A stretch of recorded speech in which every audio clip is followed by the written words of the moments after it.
This event will take your breath away. There aren't many places where the road goes in Charleston where the 2026 Cycling Pro Road National Championships aren't seen. You can't put on a citywide event that literally goes through every road, nook and cranny in the city without having every city department involved. Officials say there are cyclists who have raced with broken bones. The mental fortitude that these athletes have shines through in everything. So if they hit the ground, more often than not, they're back up and they're on the bike and they're chasing to get back into the race, and they'll be racing with cuts and bruises and bumps and everything. The level of dedication and work that goes into competing in the championships can be inspiring. It's the nutrition, it's the sleep, it's the dedication to a process that is unwavering.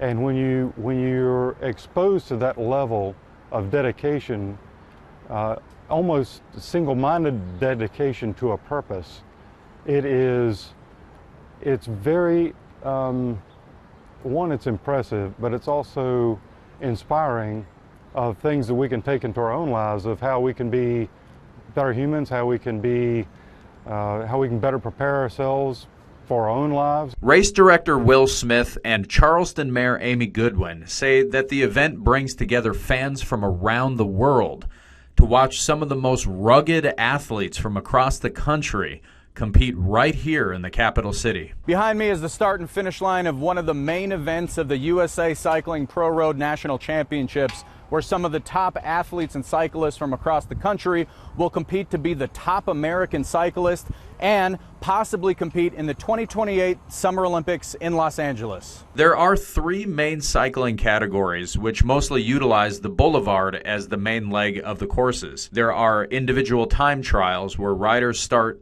separately and cyclists race against the clock, where precision is everything. Second is the criterium, which is a shorter course downtown which includes multiple laps with high speed and tight turns. And then there's the road race, which primarily happens this weekend and includes some of the most miles of terrain. These are bigger, have breakout circuits, and span some of Charleston's most rugged landscape. Joe Cadat, WCHS Channel 8 News.